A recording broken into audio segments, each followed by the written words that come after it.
ತಾಲೂಕು ಕಚೇರಿಗೆ 7 ವರ್ಷಗಳಿಂದ ಅಲಿದು ಪ್ರತಿಭಟನೆ ದಾರಿ ಹಿಡಿದ 70ರ ವಯಸ್ಸಿನ ರಾಮಣ್ಣ. ಹೌದು, ಸಾಲಿಗ್ರಾಮ ತಾಲೂಕಿನ ಕರ್ಪುರವಳ್ಳಿ ಗ್ರಾಮ ಪಂಚಾಯಿತಿ ವ್ಯಾಪ್ತಿಗೆ ಸೇರಿದ ರಾಂಪುರ ಬಡಾವಣೆಯಲ್ಲಿ ರಾಮನಾಯಕ ಕೋಂ ಕಮಲಮ್ಮ ಎಂಬುವರು ವಾಸವಿದ್ದು, ಮನೆಯ ಪಕ್ಕದಲ್ಲಿ ರೇಣುಕಮ್ಮ ಕೃಷ್ಣೇಗೌಡ ಎಂಬುವವರಿಗೆ ಸೇರಿದೆ ಎನ್ನಲಾದ ಒಂದು ಮರವಿದೆ. ಆ ಮರವು ಮಳೆಗಾಳಿಗೆ ಯಾವಾಗ ಬೇಕಾದರೂ ಬೀಳಬಹುದು ಎಂಬ ಆತಂಕದಿಂದ ಮರವನ್ನು ತೆರವು ಮಾಡಿಸಿಕೊಡಿ ಎಂದು ಅನೇಕ ಬಾರಿ ರಾಮನಾಯಕ ತಾಲೂಕು ಕಚೇರಿಗೆ ಮತ್ತು ಪೊಲೀಸ್ ಇಲಾಖೆಗೆ ಮತ್ತು ಪಂಚಾಯಿತಿ ಅಭಿವೃದ್ಧಿ ಕಚೇರಿಗೂ ಕೂಡ ಮನವಿಯನ್ನು ಸಲ್ಲಿಸಿದ್ದಾರೆ. ಮನವಿಗೆ ಸ್ಪಂದಿಸದೇ ಇರುವ ಕಾರಣ ಇಂದು ತಾಲೂಕು ಕಚೇರಿಯ ಮುಂದೆ ಅನಿರ್ದಿಷ್ಟಾವಧಿ ಧರಣಿ ನಡೆಸಲು ಮುಂದಾಗಿದ್ದು, ತಾಲೂಕಿನ ನಾಯಕ ಸಮಾಜದ ಮುಖಂಡರು ಬೆಂಬಲ ವ್ಯಕ್ತಪಡಿಸಿದ್ದಾರೆ. ಈ ವಿಚಾರವಾಗಿ ತಹಸೀಲ್ದಾರ್ ನರಗುಂದ ಅವರು ಈಗಾಗಲೇ ಅರಣ್ಯ ಅಧಿಕಾರಿಗಳ ಜೊತೆ ಮಾತನಾಡಿ ಈ ಕ್ಷಣದಲ್ಲೇ ಆ ಸ್ಥಳದಲ್ಲಿ ಮರ ಪರಿಶೀಲನೆ ಮಾಡಿ ಕೂಡಲೇ ಕ್ರಮ ತೆಗೆದುಕೊಳ್ಳುವಂತೆ ಆಗ್ರಹಿಸಿದ್ದೇನೆ ಎಂದರು. ಇನ್ನು ಈ ವಿಚಾರಕ್ಕೆ ಸಂಬಂಧಿಸಿದಂತೆ ಅರಣ್ಯಾಧಿಕಾರಿ ಹರಿಪ್ರಸಾದ್ ಮಾತನಾಡಿ, ನಮ್ಮ ಕಚೇರಿಗೆ ನಿನ್ನೆಯಷ್ಟೇ ಅರ್ಜಿ ತಲುಪಿದ್ದು ಮರ ತೆರವುಗೊಳಿಸುವ ಬಗ್ಗೆ ಕ್ರಮ ತೆಗೆದುಕೊಳ್ಳಲಾಗುವುದು ಎಂದರು. ಇನ್ನು ಪ್ರತಿಭಟನಾಕಾರರು ಈ ಕ್ಷಣದಲ್ಲೇ ಮರವನ್ನು ತೆರವುಗೊಳಿಸಬೇಕು, ಇಲ್ಲದಿದ್ದರೆ ಪ್ರತಿಭಟನೆಯನ್ನು ನಿಲ್ಲಿಸಲಾಗುವುದಿಲ್ಲ ಎಂದು ಪಟ್ಟು ಹಿಡಿದು ಕೂತಿದ್ದಾರೆ.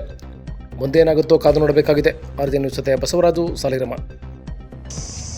ಆದರೆ 3 ವರ್ಷದಿಂದ ಬರ್ತಾ ಇದ್ದೀನಿ. ಅಲ್ಲಿಗೆ ತಾಲೂಕು ಆಫೀಸ್ಗೂ ಹೋಗಿದ್ದೀನಿ, ನಾಯಕ ಕಚೇರಿಗೆ ಹೋಗಿದ್ದೀನಿ, ಯಾರ ನಗರಕ್ಕೆ ಹೋಗಿದ್ದೀನಿ, ಇಲ್ಲಿ ತಹಸೀಲ್ದಾರ್ ತಗೊಂಡು ಬಂದಿದ್ದೀನಿ. ಇವರು ಯಾರು ಮನ್ನಣೆನೇ ಕೊಡ್ತಾ ಇಲ್ಲ. ಇವರು ಏನು ಹೇಳ್ತಾರೆ ಅಧಿಕಾರಿಗಳು ತೆಗಿಸ್ತೀನಿ ಅಂತಾರೆ, ತಿರ್ಗಿ ಮನ್ನಾ ಮಾಡ್ತಾರೆ.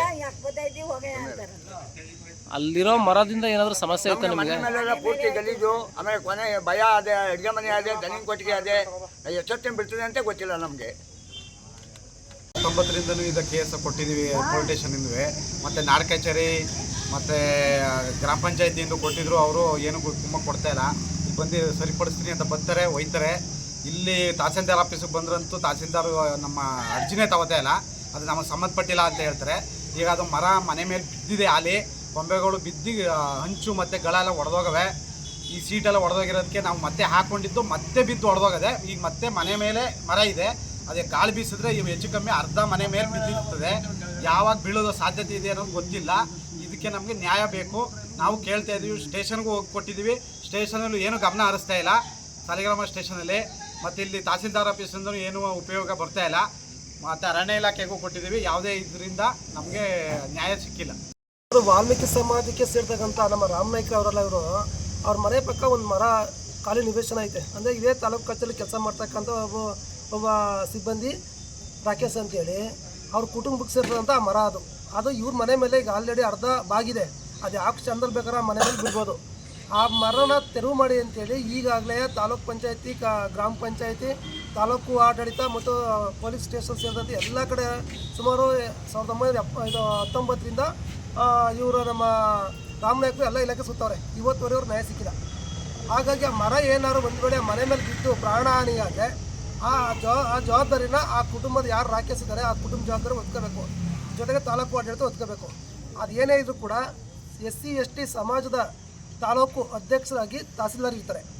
ಯಾವುದೇ ಸಮಸ್ಯೆ ಬಂದರೂ ಕೂಡ ಆ ಸಮಸ್ಯೆನ ಅರ್ಜಿನ ಸ್ವೀಕರಿಸೋದು ಒಬ್ಬ ತಾಲೂಕು ತಹಸೀಲ್ದಾರ ಜವಾಬ್ದಾರಿಯಾಗಿರ್ತದೆ. ಆದರೆ ಅವ್ರು ಹೇಳ್ತಾರೆ ಆ ಅರ್ಜಿನೇ ಇಸ್ಕೊಳ್ಳೋಣ. ಅವರು ಇತ್ತೀಚೆಗೆ ಬಂದಂಥ ಲೋಕಾಯುಕ್ತರು ಇದೇ ತಾಲೂಕು ಇದ್ರ ಮೇಲೆ ದಾಳಿ ಮಾಡಿರ್ತಾರೆ.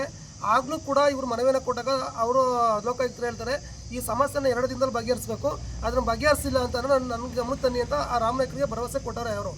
ಆದರೂ ಕೂಡ ಅವತ್ತು ತಹಸೀಲ್ದಾರರು ಒಪ್ಕೊಂಡು ಭಾನುವಾರ ಈ ದಿನ ನಾನು ಸಮಸ್ಯೆ ಬಗೆಹರಿಸ್ಕೊಡ್ತೀನಿ, ಮರಣ ತೆಗೆದುಕೊಡ್ತೀನಿ ಅಂತೇಳಿ ಭರವಸೆ ಕೊಟ್ಟ ಮೇಲೆ ಇವರು ಪ್ರತಿಭಟನೆ ಬೇಡ, ಕೈ ಬಿಡಬೇಕು ಅಂತೇಳಿ ನಿರ್ಧಾರ ಕೈಗೊಂಡಿದ್ರು. ಆದರೆ ಅವರು ಅದೇ ಭಾನುವಾರ ಕಳೆದು, ಸೋಮವಾರ ಕಳೆದ್ರು, ಮಂಗಳವಾರ ಕಳೆದು ಕೂಡ ಆ ಮರವನ್ನು ಅವ್ರು ತೆರವು ಮಾಡಿಲ್ಲ. ಹಾಗಾಗಿ ಇವರು ಇದನ್ನು ಪ್ರತಿಭಟನೆ ಮಾಡ್ತಾಯಿದ್ವಿ. ಅವ್ರ ಜೊತೆಗೆ ಇಡೀ ತಾಲೂಕಲ್ಲಿ ಏನು ವಾಲ್ಮೀಕಿ ಸಮಾಜ ಇದೆ ಆ ಸಮಾಜ ಯಾವತ್ತೂ ಕೂಡ ಅವ್ರು ಬೆಂಗಾವಲಾಗಿರ್ತದೆ. ಆ ಮರವನ್ನು ತೆರವು ಮಾಡಬೇಕು.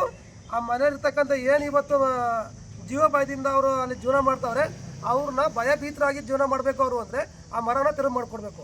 ಒಂದು ವೇಳೆ ಅಕಸ್ಮಾತ್ ನೀವು ನಿರ್ಲಕ್ಷ್ಯ ವಹಿಸಿ ಆ ಮರ ಬಿದ್ದು ಅವೇನೋ ಪ್ರಾಣ ಹಾನಿ ಆದರೆ ಅದಕ್ಕೆ ನೇರ ಜವಾಬ್ದಾರಿ ತಾಲೂಕು ಆಡಳಿತ, ಆ ಸಂಬಂಧಪಟ್ಟ ಇಲಾಖೆ.